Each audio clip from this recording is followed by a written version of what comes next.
This is An American Workplace, a podcast dedicated to rewatching and discussing NBC's beloved mockumentary series, The Office. My name is Katie White, and joining me as always is my good friend and co-host Chad Hopkins. What's up, Chad? Nothing much. It is the day before Christmas Eve, and this is my fifth night in a row recording podcast. So I'm on a bit of a marathon. I think this might be a new record, but I'm glad to be doing it. Get it all done before the holidays, I guess. Yeah. What about you? How are you doing? Pretty good. Apologies if you hear any music playing. My walls are paper thin and everyone seems to be in the holiday spirit right now. So there's a bunch of Christmas carols going on in my apartment building, but hopefully it won't be too bad. It's feeling like Christmas in New York. This is our last episode of the year before we get into a new one. And I just wanted to shout out to all of our listeners because just like 3 episodes ago, I think, maybe 4, we talked about how we were almost at 10,000 downloads for the episode or for the podcast total. And we just passed 13,000 downloads today, which is absolutely insane. 3 weeks, 3,000 downloads. I don't know where it's all coming from, but thank you all for listening. I hope you're enjoying, and thank you for your support. And here's to a new year. If you are new, we'd love to hear from you. Say hi to us on Facebook, Twitter, whatever your preference is. We'll have that information at the end of this podcast. Yes, we will. And with that, let's just go ahead and go into our first episode discussion. So the first one for today is Phyllis's Wedding. It aired on February 8th, 2007, directed by Ken Whittingham, and written by Caroline Williams. The day is here, the day Phyllis Lappin becomes Mrs. Bob Vance, Vance Refrigeration. The whole office has been invited, and Michael has been given the special task of walking Phyllis's father down the aisle in his wheelchair. Things don't work out for Michael, though, because her father decides to stand up and walk her down the aisle himself. Thinking himself overshadowed and his moment stolen, Michael tries to take control of the reception, makes a fool of himself, surprise, surprise. Everyone else has a good time, and Pam leaves with Roy before the night is through. Dun, dun, dun. I'm sure we'll talk on that. Yes, we will. But let's start with Michael, because he is sort of the big focal point here. He shouldn't be, but he is. Yeah, we start off with Michael this episode saying that Phyllis's wedding day is an even bigger day for him than it is for her, because he is the employer of the bride. Now, Michael says himself that he's never been to a wedding before, and that's really, really obvious because he's extremely nervous. And yeah, he has a small part in this wedding, but not really. Even Phyllis says that she only asked him to be in the wedding so that she would get 6 weeks of honeymoon vacation, which no one has ever gotten before. And it worked. He's completely flattered and overwhelmed to be a part of the day. To clarify, this is sort of his second wedding, because the first one he would have went to was his mother to his stepfather, Jeff, who we've heard about, we've talked about a few times. But he was supposed to be the ring bearer. And He was nervous and peed his pants and ran away shouting, "I hate you." So not a successful first attempt. And he is hoping, it appears, that this is sort of like his redemption wedding. And so he's nervous for no reason here. And he's talking about how he's co-giving away the bride. And since I pay her salary, it's like I am paying for the wedding. And there's so many things wrong with that. To start with, Michael doesn't pay Phyllis. The company does. He is just a manager of a branch of a company. And he has no responsibility for her paycheck in the end.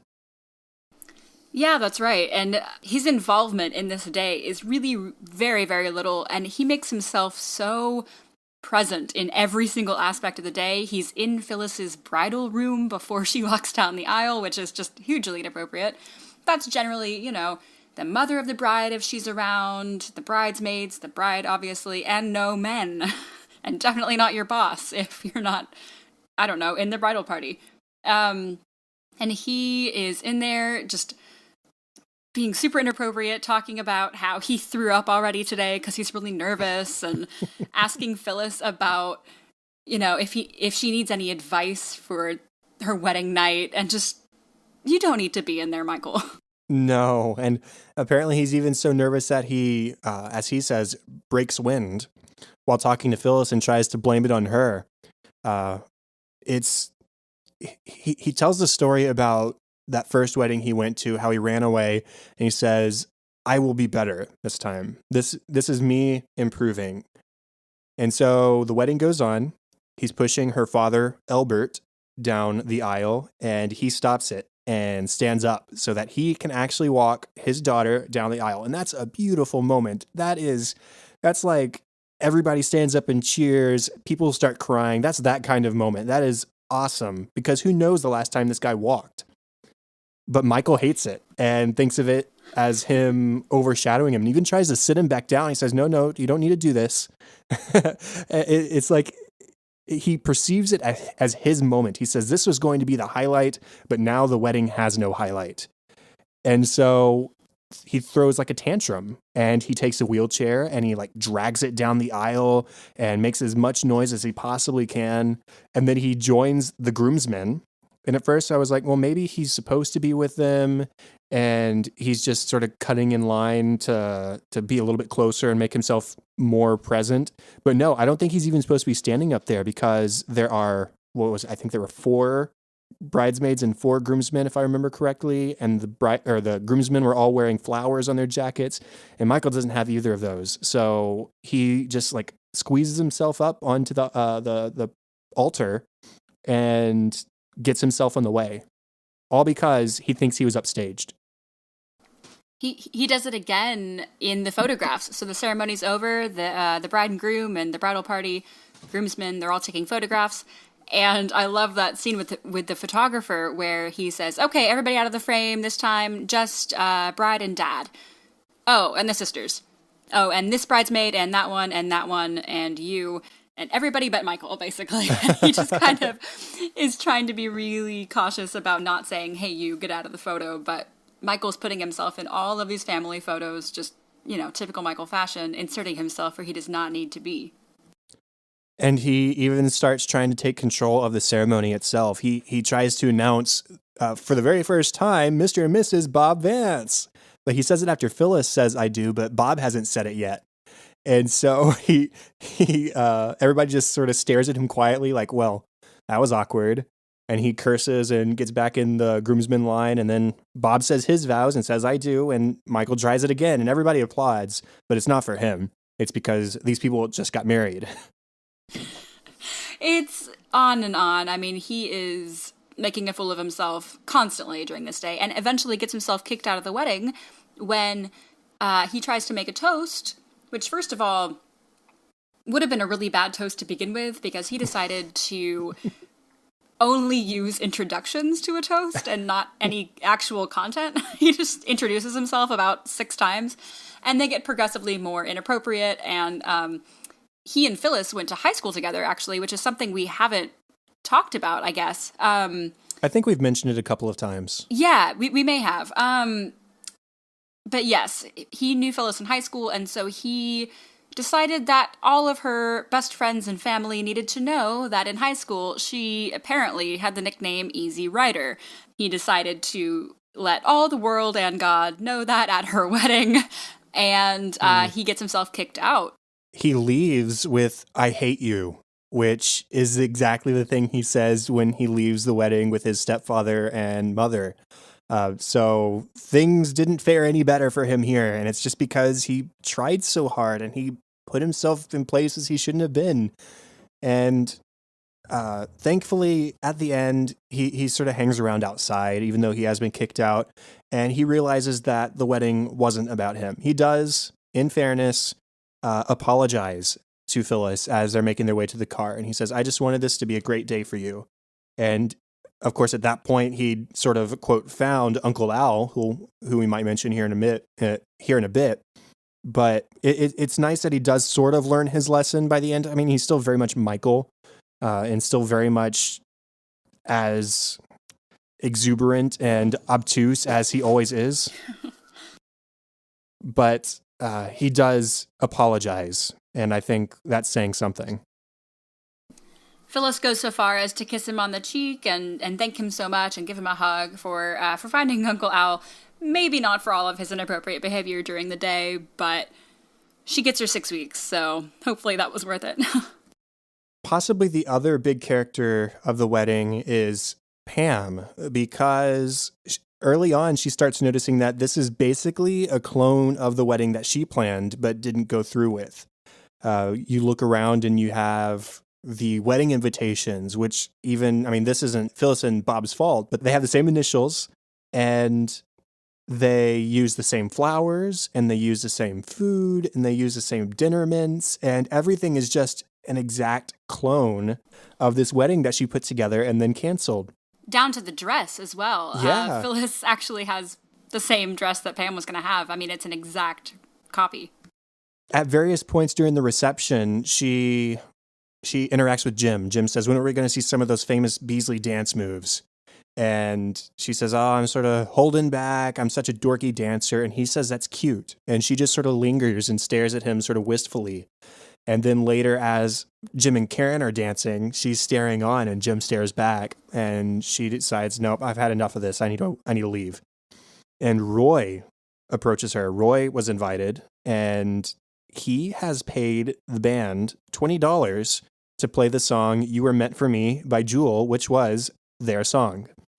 And they go and they dance privately and they leave together holding hands. And, you know, earlier in the wedding, Roy had approached her and sort of apologized for not helping with the planning and saying, you think this feels bad? Just think I actually wanted to get married. And so they've gone on this small journey throughout the course of the wedding reception. And Roy has been trying so hard all of season 3 to get back with Pam. And so far, it sort of looks like he was successful.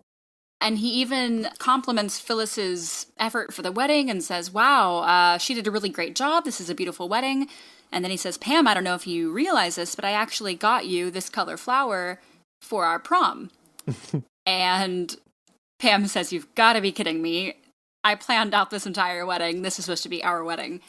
And Roy admits that he was kind of absent during the wedding planning and apologizes for that. So he is remorseful, or at least appears to be. And I mean, I have to admit, this is not the Roy that we saw in season 1.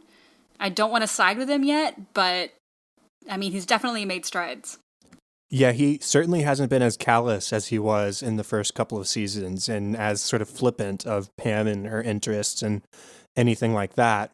I just couldn't help but think that how ironic it is that they get back together basically at their own wedding, you know? Right, yeah. And I was just wondering, do you think this is genuine affection that Pam is feeling for Roy? Do you think he actually won her over? Or do you think she's just sort of caught up in the moment of might have beens and goes with him to make herself feel better after seeing Jim and Karen enjoying each other's company? I think Roy was maybe slowly breaking her down over the last several episodes, all of season 3, and then this wedding was just kind of the last straw. I think seeing her wedding kind of play out, but somebody else getting married, kind of got to her. I think seeing Jim and Karen be happy. But then, of course, Jim, you know, Pam doesn't see this, but Jim has a talking head where he says, hypothetically, if I thought Pam was interested, then... And he kind of trails off and he says, well, no, it's totally a hypothetical. So she doesn't see that Jim is interested. But then, of course, Jim has a talking head later, and after he sees Pam and Roy leave, he says, here's a non-hypothetical. I'm really happy I'm with Karen. So, again, we have Jim liking both women, loving both women, maybe. That was a roundabout way of answering your question, but basically, I think it was a little bit of both. I think Roy broke her down, and I think this wedding was just a little bit too romantic, and she missed him. I agree. I think that the fact that they do get back together, quote, at their wedding is significant. And it's just a sort of a culmination of everything Roy's been trying for this season. She starts a little cold, a little distant because they had just split up after being together for so long and being about to be married. But he'd been sweet to her all season. He's been trying really hard to relate to her and to apologize and to show that he's changed. And I mean, getting a Police cover band to cover a song by Jewel, I mean, it's a nice gesture. And he's successful. But then mentioning that moment with Jim, the second one specifically, where he says, here's a non-hypothetical, I'm really happy I'm with Karen. Do you think that is genuine? Or do you think it's just sort of a bitter reaction like, well, Pam and Roy, obviously they're happy together now, so yeah, I'm happy with Karen. Like, do you understand what I mean? Yeah, I do. I have a specific thought on this. I think he's... I don't think he's happy to be with Karen, but I think he likes her a whole lot. I mean, in my opinion, he would really rather be with Pam.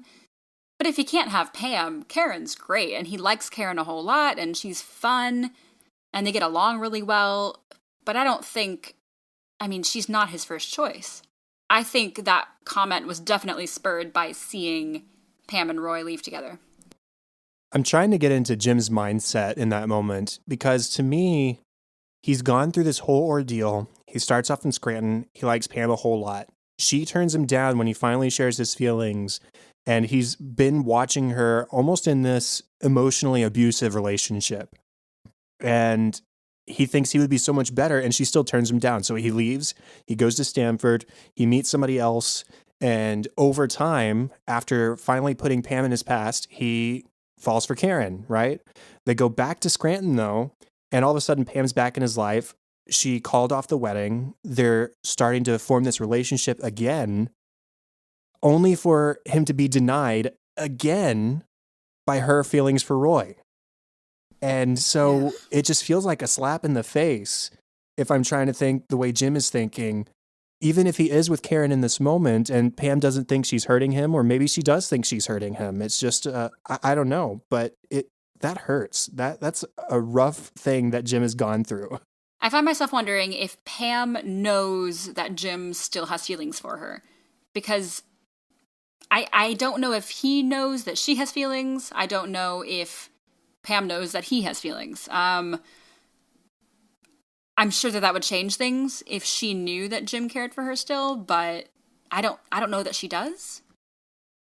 I kind of think that both of them suspect that the other has some sort of feelings for them, but that makes it all the more painful when they see that person with somebody else. And so they just assume that there is no interest, or they retaliate because the interest is there, but they're not acting on it. I don't know. Yeah. Just the thought. Yeah. Well, that was a lot of romantic talk. Yeah, it was. Big moment. Yeah, and I only had one more character moment to mention. It's the tiniest thing, but there is a sweet moment where Dwight and Angela are holding each other outside and dancing together. And so they get their dance. Even though they're still trying to keep their relationship secret, they do get to dance together at the wedding. So now how about the stuff that makes us laugh? A little bit more lighthearted. This is arguably my favorite cold open in the entire series. This is the sort of Pavlovian Altoid trick between Jim and Dwight. So Jim has a talking head where he says, in school we learned about the scientist that would make dogs salivate at the sound of a bell by giving them food every time a bell rang. So he's going to conduct a similar experiment by every time his computer shuts down and makes that little song, he's going to offer Dwight an Altoid. And we see a series of clips of this happening, and then one day he does it, he shuts down his computer, and Dwight just sticks his hand out expecting an Altoid. And it worked. And then we see Dwight just like, what am I doing? Oh, my mouth tastes so bad, it's so dry. And it was just a trick for Jim. Nobody else knew what happened. Dwight didn't know what happened, and it was just so fun to see him play that trick just for his own enjoyment. It was like an experiment to see if what he learned in school could actually be applied to like a real life situation. And turns out, yes, it can. I've always wanted to try that. Yeah, I'd like to try it too. That'd be pretty funny. Jim also has a moment where he convinces Dwight that there are a lot of people crashing the wedding that he needs to stop. Dwight and him are walking into the ceremony together, and Dwight says, "Where did all these people come from? There are too many people on this earth. We need a new plague." Which, okay, if that's your sentiment, Dwight, that's one perspective. But Jim convinces him that it's because there's a lot of people crashing the wedding. And so he investigates or does his own form of investigation. He comes across Uncle Al that we mentioned earlier. And Uncle Al is old and we learn has dementia. Dwight doesn't know this, thinks he's a freeloader who's just sort of walked in to get some food and escorts him out, which is a bit of a problem. But Michael does find him later. It's okay. But Dwight also becomes the bouncer, and he has to keep Michael out after he sort of bombs a reception speech. And my favorite part of that is he says to Michael, "It gives me no pleasure," but then he turns around and he's smiling like, "Hey, I just kept a guy out of the wedding. Look at me." I love a little tiny bit with Kelly. We don't get a whole lot of Kelly in this episode, but was it Meredith that asked her about her dress? I can't think of who else it would be. So yeah, that makes sense. Yeah, I think it was Meredith who turned to Kelly and said, "I thought you weren't supposed to wear white to a wedding. Kelly's wearing this long white dress," which I don't do that. And she's wearing a tiara of all things as well. And Kelly says, "Oh, sorry, there was an emergency." And then she has a talking head where she's just smugly looking at the camera and says, "I look really good in white." It's just the pettiest, most Kelly thing. Stanley has a funny moment before the wedding actually starts. He and his wife are walking up and he's holding a gift, and Jim and Karen are walking up and they're holding a gift, and they ask each other what the gift is. Stanley says, "A toaster." And of course, Jim and Karen also got them a toaster. But it made me think, do you think that Stanley is trying to re-gift the same toaster he originally bought for Pam, but couldn't return to the store? I had not even thought that, but yes, I totally do think that now. I think so too. It's one of my funniest or favorite little tiny moments where if y'all think back to the beginning of season 3, it's probably the very first episode, Gay Witch Hunt, where he says, "I bought them a toaster. They ended up calling it off, so they gave me back the toaster, tried to take it to the store, but they don't sell that kind of toaster anymore. So now my house has 2 toasters." And he's so put off by it. And so I just love to think that he decided to bring that toaster to the wedding here and re-gift it to get it out of his hair. If that is true, that is the smartest, most hidden piece of writing. Like, that's really smart. I hope that's true. I hope so too. I think the last one for me is this little bit about Michael at the wedding. He just says, "I know a fair bit about fine food." And he has a glass of wine and he takes a big, huge, loud sniff of the wine. And he said, "This is a white." Yep. I couldn't tell. Yep, you're not wrong. Just a couple more for me. I love that in the ceremony itself, the priest asks if Phyllis takes Bob Vance Refrigeration to be her husband. Like the joke is even there. Creed takes somebody's card off of a gift and replaces it with his own to claim it as his own gift to give. Kevin, we haven't mentioned Kevin yet, but his band, Scrantonicity, the Police cover band, does get to play at the wedding reception. It's their 3rd one after their bassist's wedding and their guitarist wedding. So their first non-band member wedding to play at. Good for them. Which confused me, because if you're playing your bassist's wedding, are you playing it without the bassist, or is the groom spending the whole time in the band? That's a good question. I don't know. I don't know either. It's either a really bad band for the wedding or the bride's kind of pissed. And he makes the announcement about Uncle Al missing, and he's old and he has dementia, and it's very serious. And then he goes straight into the police's Roxanne, which is about falling in love with a sex worker, a prostitute. And it's just like the strangest transition from serious announcement to singing about a streetwalker, to put it in one way. But the last thing I wanted to mention as far as funny moments goes, and it was something I only noticed for the first time this watch, and I thought it was hysterical. So I'm curious to see if you noticed this too. During the bouquet toss, You have all the women standing behind Phyllis ready to catch it, and it is going straight to Kelly. But Ryan is standing amidst the women and knocks it out of Kelly's grasp so that Toby's date picks it up instead. Did you see that? I didn't see that this watch, but I think like a long, long time ago I noticed that and I kind of forgot about it, but that's brilliant. It's I exactly thought it was Ryan. so funny. I thought it was so fun. I was laughing so hard. That was like one of the biggest laughs I got from this episode was Ryan like desperately knocking the bouquet out of Kelly's grasp so that she doesn't take things too far. Because can you imagine if she had caught that bouquet? We did have some deleted scenes for this one as well. What were some of your favorites? Michael accidentally reveals Phyllis to Bob before the wedding. Bob has come up to check on Phyllis and he knocks at the door. And Michael, without even thinking, opens the door and says, "Hey, Bob, don't you know it's bad luck to see the wedding or see the bride before the wedding?" He says, "Yes, that's why I didn't open the door." And so Michael ruins that moment. And then Bob actually smells the breaking of wind that Michael had mentioned earlier, and he continues to try to blame it on Phyllis rather than admitting it. But apparently, Michael has some problems when he gets nervous.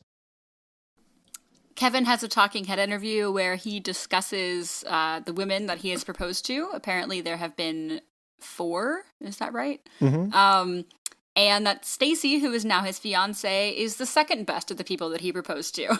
He preferred one, but she said no, so he's really glad it was Stacy. Right. He's psyched it was Stacy. There was an interesting little plot thread. It lasted 3 different deleted scenes where Phyllis tells Angela that she seated her next to a potential boyfriend, basically, at the reception. And it's out of goodwill. Phyllis continues to think that she has this friendship with Angela that Angela doesn't really seem to reciprocate. And Angela responds, "Oh, a stranger. Thanks a lot. Thanks. That's not really what I wanted, but whatever." So she meets this guy in the second scene, and his name is Dennis. And he appears to be a perfect match for Angela. We know Angela likes her cats, and he's a veterinarian, focuses on animal spirituality, and he sleeps well at night, not because he does good work at his job, but because of Jesus. And Angela has this like look where maybe like she's considering him for a second. And then the final of these deleted scenes for this thread, he prepares to go and he asks her for her number so that they can meet up again sometime. And she says, "Oh, I'm flattered, but I'm not interested because I'm seeing someone else." And he says, "Well, see me too. I don't understand." She says, "I'm with someone intimately." And he says, "Well, I didn't see your wedding ring." And Phyllis neglected to mention your promiscuity. I just thought, woo, wow. That's, wow, Dennis. Okay, call Angela out on her hypocrisy for sure. So for our discussion topic this episode, in respect to Michael being super nervous for something that he had no business being nervous for, is there an instance in your life where you've been nervous for absolutely no reason? It's hard to think of a specific situation, but more in a general sense. You know, both of us are musicians and have been actors, or when I say have been, I mean myself, at some point in time. And for those professions, you go through auditions all the time. And you'd think after a certain number of auditions, you'd be used to the process and you wouldn't have any nerves. But that's just not the case, unfortunately. You go to these things and you're always terrified out of your mind and you make mistakes you wouldn't normally make because you're nervous. And that's what really comes to mind is all the times that I could have had an audition that just went exceedingly well if I wasn't nervous. And it's like the nerves ruin it. Yep, been there. I know that one for sure. What about you? I had, of course, that one also. But, Right. I've realized recently that when I'm meeting somebody who I haven't seen in a really long time, it's not new people, it's old friends. I had a friend come into town about a year ago who I hadn't seen in about 10 years, but we were best friends growing up. And I was so nervous to see her again because there's just all these hyped expectations of we were inseparable when we were in elementary school or middle school or whatever it was. And now it's like, I don't know you at all. But it ended up being a lot of fun. But that was the first thing that came to mind for me. Like almost concern over whether relationship will be the same or not. right? Yeah, exactly. But it turned out she has not changed at all. She said I hadn't, so it was great. really fun. She is a kid now, so that's changed. But other than that, it's pretty much the exact same. Well, let's go ahead and go into our next episode, which is titled Business School. It was aired on February 15th of 2007, was directed by famed TV and now Hollywood director Joss Whedon, and written by Brent Forrester. So we have a few threads of plot here in this episode, about 3. On the first, Ryan invites Michael to speak at his business school. Now, Michael is thrilled and flattered, and he's sure that this is a huge honor. But really, Ryan is horribly embarrassed of Michael and only invited him so that he would get the extra credit for his business class. Another thread is Dwight finds a bat in the office and completely wrecks the office. He wrecks everyone's day trying to get this bat out of the office. And third, following Phyllis's wedding, as we mentioned, Pam and Roy are back together. Pam is a part of an art class that is throwing an art show, and she invites everyone in the office, and pretty much no one shows up. The only people that show up are Roy, Oscar, and Michael, so we get some more insight into Pam's outside of work hobbies. Starting with Michael and the title of the episode, Going to Business School, he's blown this speech completely out of proportion. He acts like he's speaking at a commencement ceremony, but it's definitely about as far away from that as you can get. He has all these speech ideas for, like, if they throw their hats in the air. He says something like, may your dreams fly, or hats fly higher than your dreams, or something stupid, something you'd find off of like I don't know. I don't think a fortune cookie would even come up with something that lame, but Michael is so proud of it. And he, walking around on campus with Ryan, says, oh, this reminds me of memories I would have made if I'd gone to college. That's not how memories work, Michael, but okay. And so going into this, he has set up these high stakes that just don't exist. And of course, Ryan sets up the class with Michael out of earshot by telling them that Michael is a manager of a branch of a failing paper supply company. So he is prefacing Michael's speech with failure. And so Michael walks in thinking that this is going to be a big congratulatory pat on the back for him, and he's going to lecture on these young minds, these young impressionable people with all of his wisdom. But really, they know far more about business than Michael does. They're asking him questions that go way above his head, and he gets really defensive. Right. He walks in with a little boombox, a little stereo, and he's playing music. It's actually the start of somebody else's audiobook or speech or something. And because I do the research for you guys, it's the Brandenburg Concerto No. 2 in F, Movement 1. You're welcome. But he does stuff like tears pages out of a student's textbook. He says you cannot learn from books, so replace these pages with life lessons, rip, leaving you with a book, rip, that is worth its weight in gold. And I can't help but think, you know that gif from Mean Girls where somebody breaks the tiara and the character like, oh no, he makes that grab face. Their face. It's sort of that. I make that face because that was $200 or at least $200 that Michael just tore apart and threw in the floor of the classroom.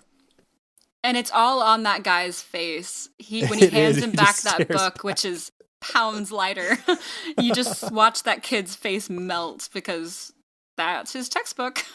Yeah. And then he goes on, he says, there's 4 types of business: tourism, food service, railroads, and sales, and hospitals, manufacturing, and air travel. Like, all of those overlap in some way, Michael, and there's far more types of business than just those. And he talks about things you need to start a business, a building, something to sell. He starts throwing candy bars at the students, like a whatchamacallit, a payday, $100,000, a Snickers. And he just tosses them and nobody makes any attempts to try and catch them. In fact, he actually nails a couple of guys in the face with a candy bar.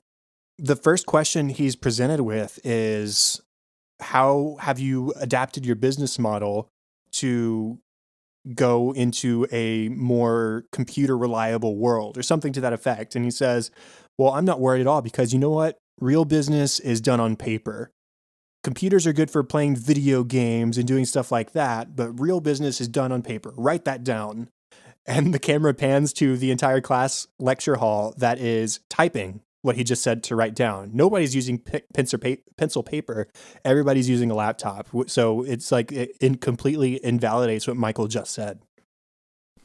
And he is completely belittling the brains in his classroom. I mean, they are in business school. So presumably, when I hear business school, I'm imagining like an MBA or some kind of master's program. And, or if not, I mean, even an undergrad, Michael, we learned, didn't go to college. So they're all more educated than Michael, at least.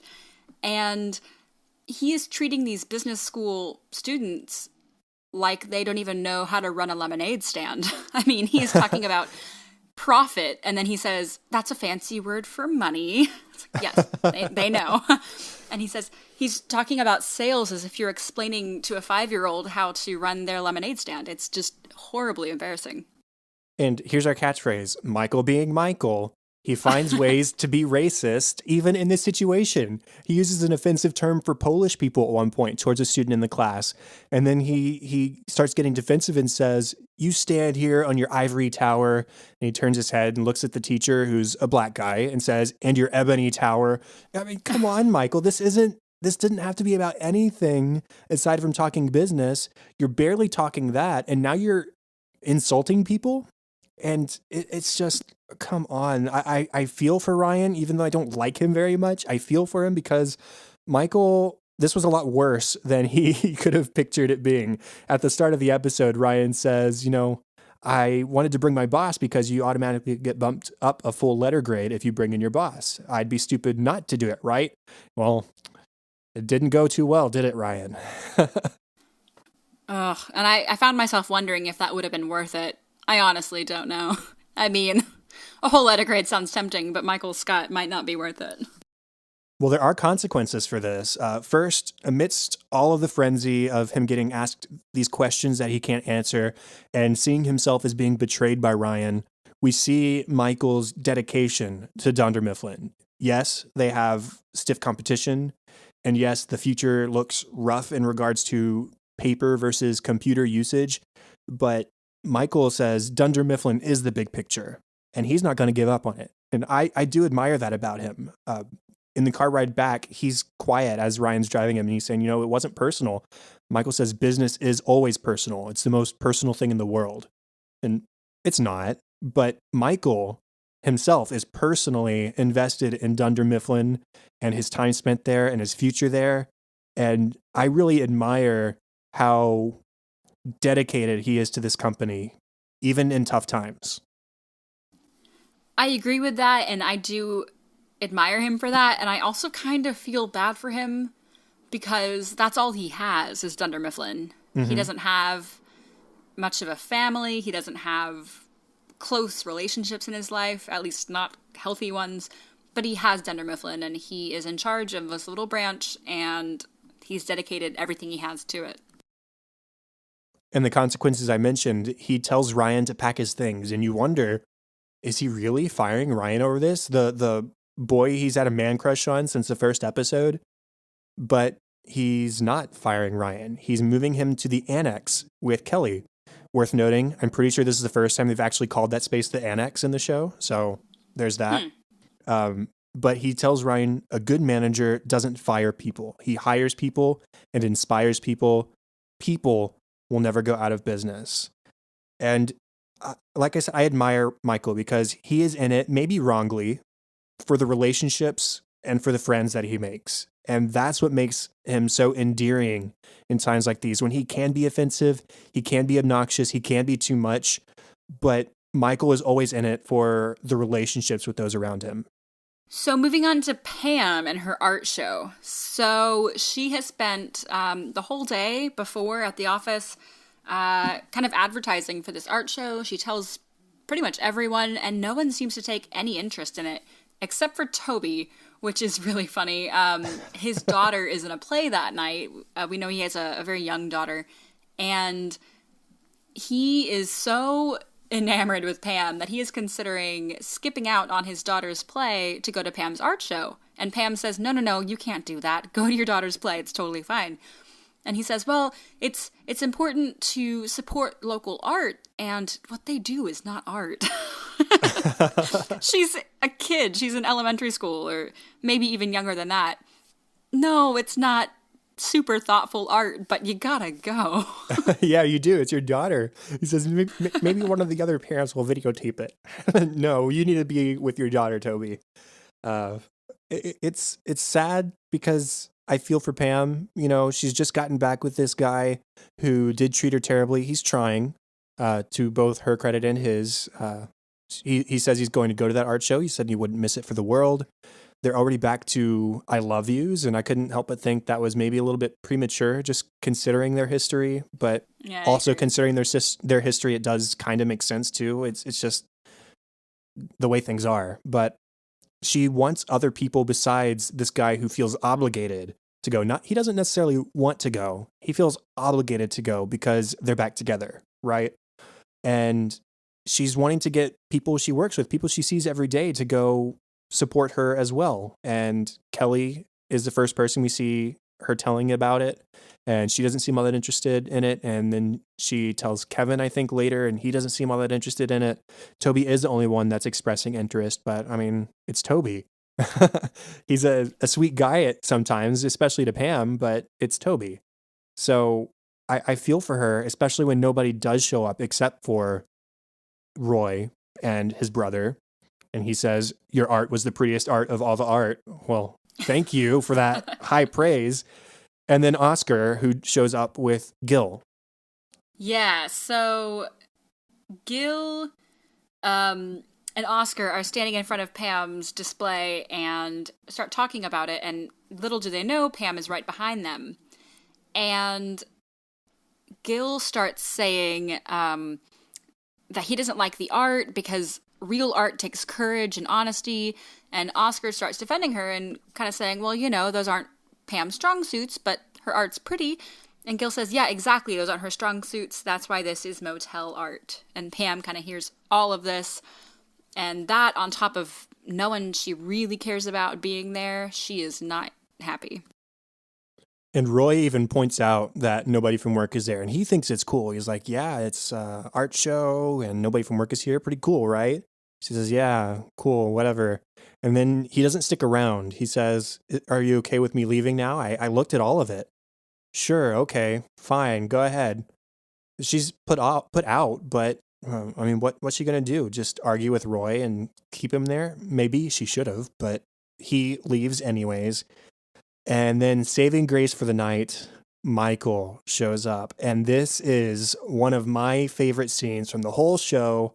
I don't think I could ever do like a proper ranking of favorite Office moments, but this would be pretty high up there. Because Michael he doesn't know what he's doing for Pam, but it means so much that he shows up and he says, I'm so proud of you. And it's awesome. And I have to admit, I stole some of this from the commentary that we'll talk about in a minute, but especially given Michael's rough day that he just had at the business school, he was not in a good place. He was upset. He was defensive. And he runs across town, as he said, to go to Pam's art show. He apologizes for being late. And he said, you know, I just wanted to come support you. And then he is completely awestruck by her work. He says, you did all of this freehand? Like, yeah, of course. These could be tracings. And he is genuinely so thrilled for Pam. And then he sees her drawing of the office building. And oh my gosh, he has to have it. He asks her how much. And she says, you want to buy it? He goes, yeah, I have to have this for the office. As if that was just a given. It was a non-negotiable. They had to hang it in the office. And that gesture just, I think, really meant a lot to Pam. She and Michael, well, let's just say it, that Michael gets along with Pam just fine, but Pam doesn't always get along with Michael. But I think this moment is probably their first real, genuine moment that we've seen in the show. Yeah, I'm trying to think. Most of the real genuine moments we've seen Michael have so far with people in the office were with like Jim. in Booze Cruise or Benihana Mm-hmm. Christmas or stuff like that. So this is, if not the first one with Pam, it's one of the first ones for sure. Um, I love it. She hugs him, and it's just it's a beautiful scene. And like I said, one of my favorites from the show. Now, only other character I really have to talk about is Jim. He has a talking head at the start of the episode, and he says, "Yeah, Pam is with Roy. I'm with Karen. Brangelina's with Frangelina. Let's move on." And at the end of that talking head, before the camera cuts to something else, it's like a split second, his face falls. And I was wondering, did you see that? And is it worth analyzing or speculating on for a split second? Let's speculate wildly. Why not? I did see that, and that talking head always kind of bugged me because it's kind of callous, and he seems to go, back and forth. Oh, I love Pam. Oh, whatever. Doesn't matter. Yeah, if she was interested, I mean, just an episode ago, yeah, if she was interested, that'd be a different story. To now, whatever, she's back with Roy. I know it's a defense mechanism. I know he's just putting up walls so that it will hurt less, but it's still, it still kind of sucks that he would say that. But then his face does fall. At least I think it does. And we know that he's just putting up barriers, right? Right. I think it's tearing him up because we've been talking about how he's had this rough relationship with Karen the past couple of weeks because of his feelings for Pam. He's admitted to his girlfriend that he still has feelings for Pam. And now that doesn't matter because Pam's not single anymore. And not only is she not single, she's not single with the man she almost married in the first place that caused Jim to completely leave. So, I mean, we've already talked that to death, but I just wanted to mention that his face does fall, and it says a lot in that split second where it does. But then the whole rest of the Jim material we get from the episode, maybe this we can use to transition to funny moments, but he pulls this vampire prank on Dwight because Dwight did find the bat in the ceiling, and Jim turns it into a prank, and he pretends he got bit and he says, I'm feeling tingly. It's strangely powerful. And then him and Karen team up and say, oh, this garlic bread burned me, Karen. Oh, but this garlic bread is cold. Impossible. And then he sees the glare from Angela's crucifix. He has a headache from it. And then he's leaving work at the end of the day, and he's going to go lie down, draw the shades because there's too much sun. And it's so funny because Dwight believes it. He totally does. He has this whole talking head about, well, it makes sense that a vampire bat would come to a Slovenia like Pennsylvania, and just completely, he's a little, I don't know what the word is. It's not proud of Jim, but he's like backing him. He's like, go, your journey is nigh. Like he's just very, not quite excited for Jim and this journey that he's on, but supportive of Jim's transformation into a vampire. He does get defensive though, and he approaches Creed and has him fashion a broom handle into a wooden stake, just in case Jim turns against him, I suppose.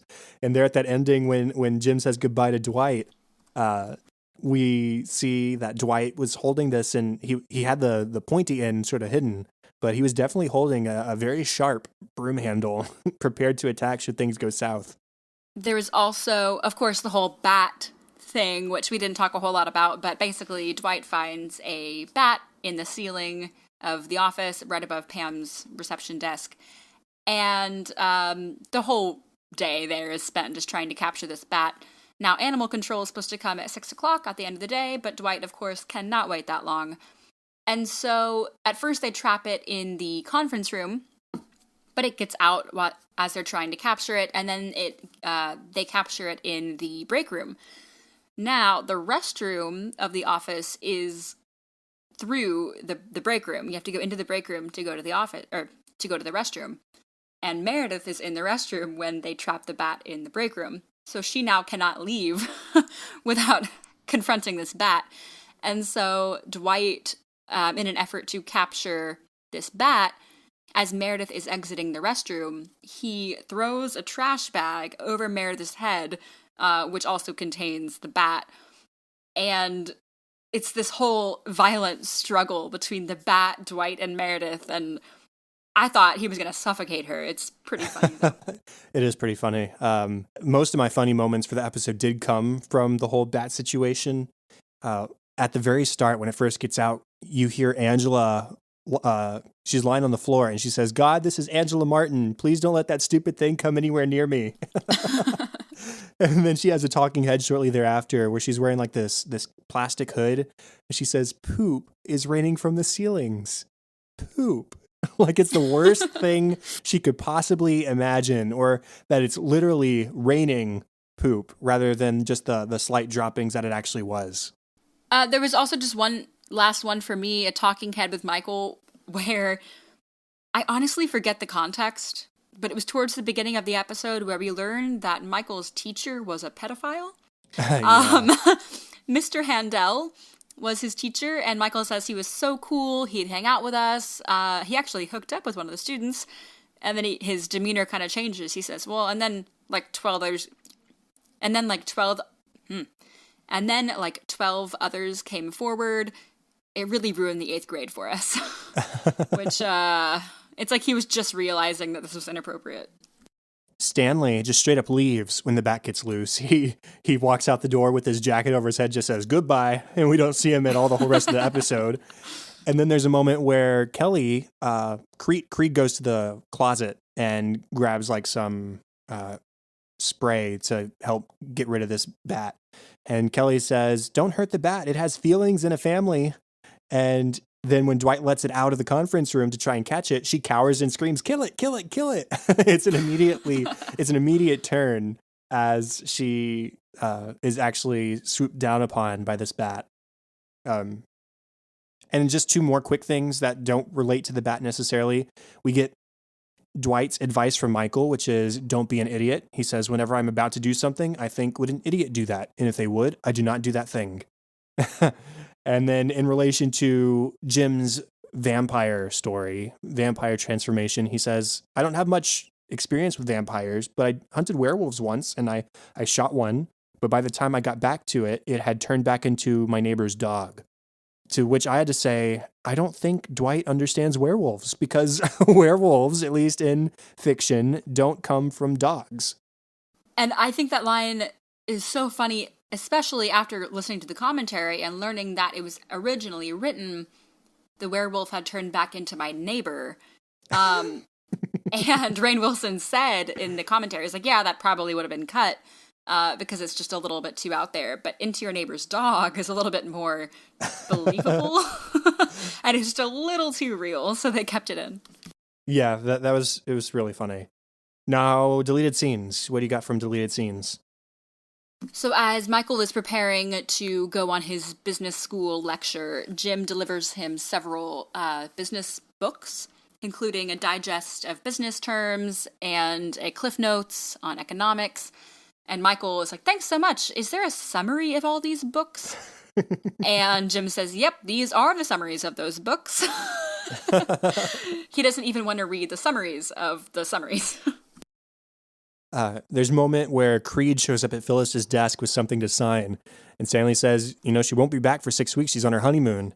Creed just sort of sighs and says, okay, I'll wait. And he just sits on the edge of her desk. Like, are you really going to be there the whole time, Creed? Okay, if you want to. But you're going to be waiting a rather long wait. There was one regarding Pam's art show, which I thought was really interesting.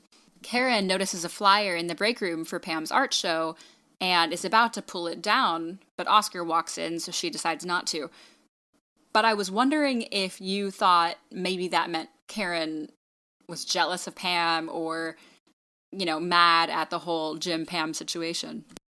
I had feelings about this deleted scene. Yeah? Yeah, because it made me really angry because the way it's shot, she stares, or she's in the kitchen and she's looking at this flyer, and then you see her gaze go out of the window towards reception. And in that view, you can see both Jim and Pam. And she stares for a second and says, yeah, I think I need to do this.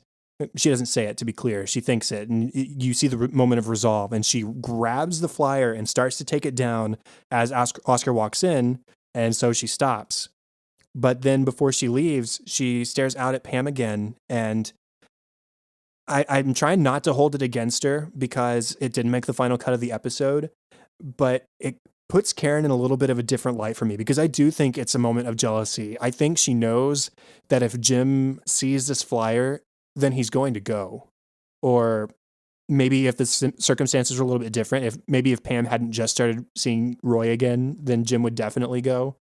But it's like Karen doesn't even want to consider the possibility of Jim going to support his friend.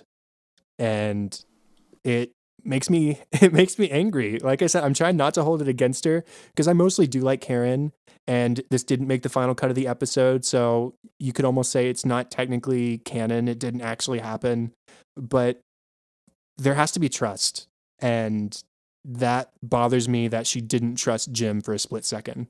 Yeah, you've voiced my feelings exactly on that. And I struggle as well with, is it canon if it's a deleted scene? Does it count?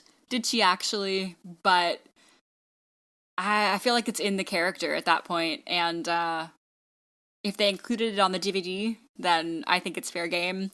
Yeah. And it's a little petty. It's a lot petty. Yeah, a lot petty. And it almost makes me wonder if she did go back and take it down because Jim didn't show up. But I think that you could equally attribute that to Jim just kind of miffed at Pam right now because of her getting back with Roy. Yeah, that was my thought. So either way, like I said, it does put Karen in a little bit of a different light for me. But whatever, what can you do? Now, only other deleted scenes I had to do were with Michael in the lecture hall. He tries to get everyone to stand on their desks like Robin Williams and the students in Dead Poet Society, but they're those little flimsy flip-up desks that go over the like auditorium seats, and so it doesn't work. Nobody could stand on those. And we find out that the reason he goes with stuff like candy bars and stickers and lemonade stands is because he thinks of them like kids. And there's more offensive stuff in there too. And in fact, he tells one student that the question he asked made him sound gay. And then he mistakenly also says that there's more than 40 billion people in the world, which is quite a big overestimation. But yeah, there's just a little bit more of that lecture hall material, and you get to see Michael in full form. As I mentioned earlier, there was a commentary for this episode. Big thing for me on the commentary was that Joss Whedon directed, which is really cool. I was a big Buffy fan. But that Joss was a little bit miffed that he was doing the episode with the CGI bat. So the bat, at least when it's flying around in the office, was CGI. It was not a real bat. And this is the first time that the office has used any special effects, really. Definitely any CGI. And Joss was like, I just kind of left that world. Do I really need to do this again? You're going to put me on this episode. But it wasn't, Buffy monsters. This was a little bit more realistic. So I think it turned out all right. Right. They revealed that they almost named Andy Bernard after Brent Forrester, the writer of this episode. The students that they used in the lecture hall were actual students and extras who brought in their own laptops as instructed. And part of that speech, at least, maybe even the whole lecture scene, was written by Jennifer Solota, who's another one of the frequent writers on the show.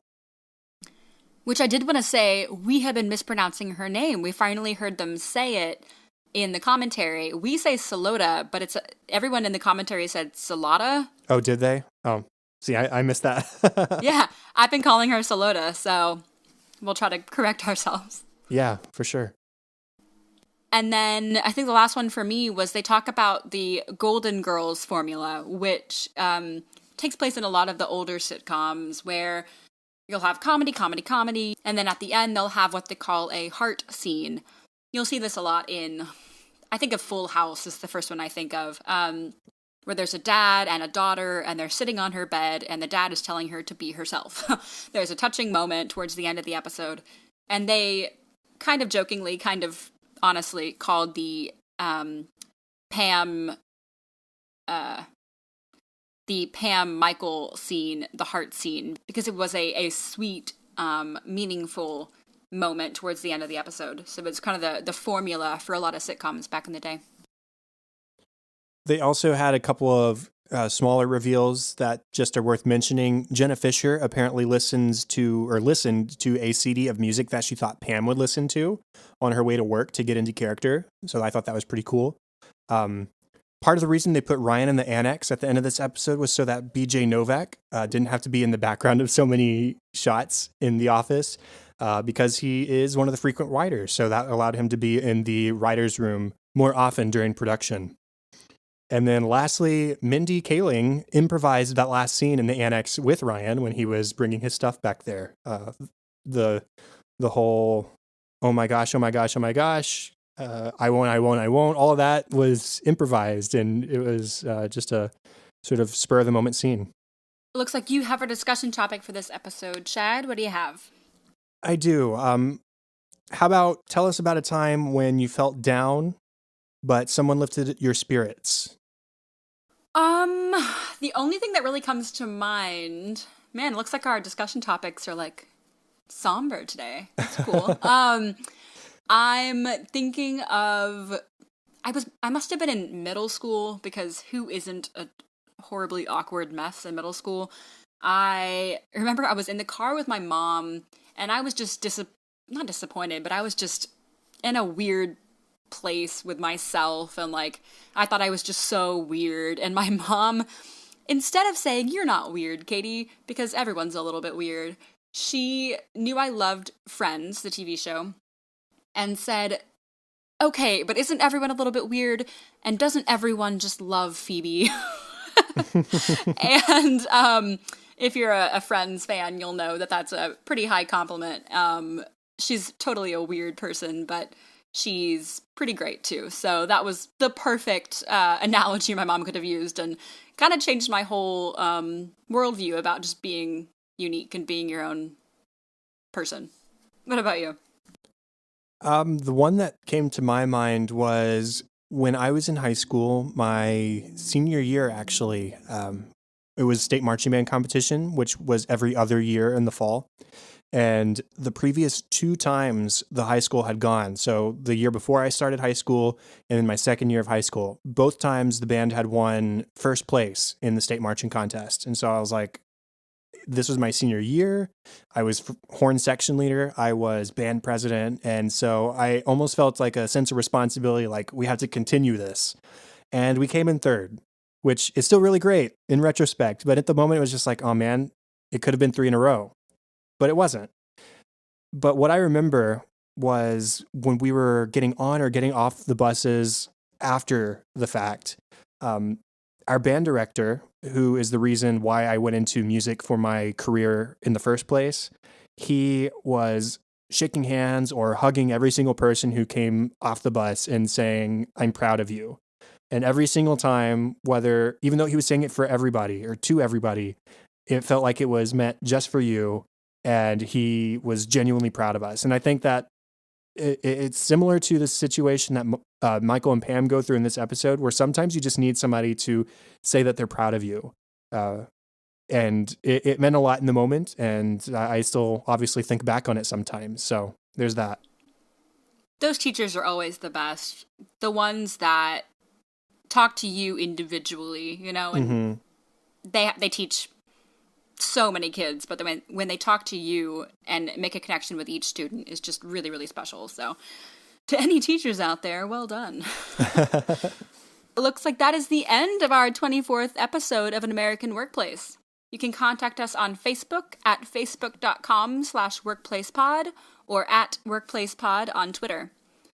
Please remember, if you would like to rate or review, subscribe, you can do so on iTunes. And you can email feedback and ideas to workplacepod@gmail.com. You can find me on Twitter at ktlady623 or at facebook.com/kd.white. The best place to find me is at Chadadada on Twitter. That is CHADADADA. Also facebook.com/chad.hopkins, and my other podcast, Cinescope, where we talk about the movies we love and why we love them.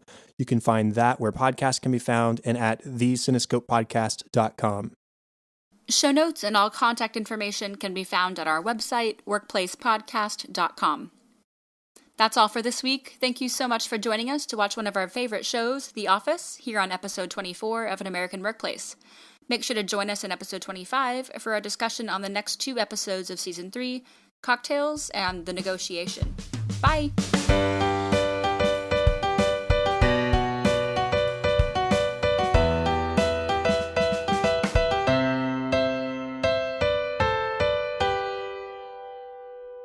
And could instead be in the writer's room because he is one of the show's... Oh, hold on. Sorry, my cat just jumped onto the desk and knocked things over.